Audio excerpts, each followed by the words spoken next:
Гетилот и прашува што е со генетските типови екто, мезо и ендо и кои начини на исхрана за истите постојат, односно дали има конкретен сооднос на масти, јаглеки, хидрати и протеини.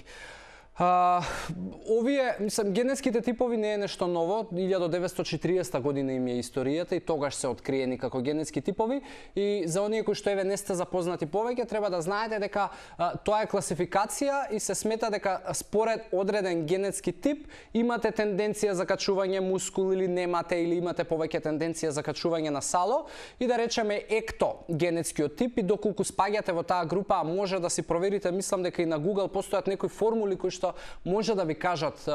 кој генетски тип се, макар што не знам за релевантност, али еве, чисто може да ве охрабрувам да проверите. Како и да е, екто генетскиот тип вели дека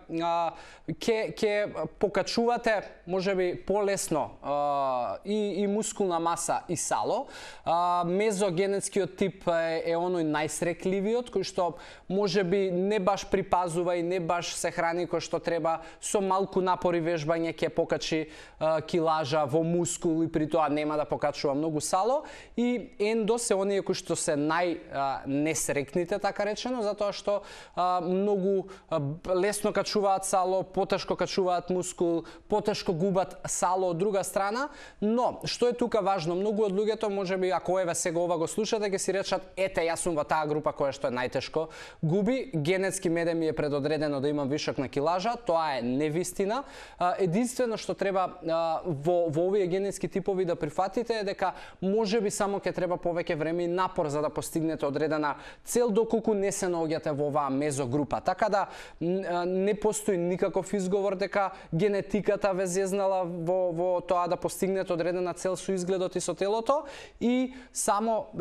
реков мораш да прифатиш дека можеби ќе биде потешко и треба да бидеш потрпелив, и нема ништо лошо во тоа, напротив многу подобро се гради карактер кога е потешко, многу си погорд на твоите постигнати цели кога е потешко, така да тоа е она што јас можам да ти го кажам, Гетлиот,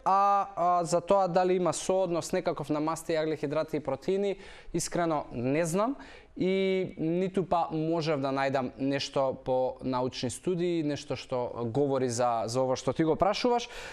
Така да можеби ќе ми треба повеќе време за да ти најдам одговор, или можеби ќе треба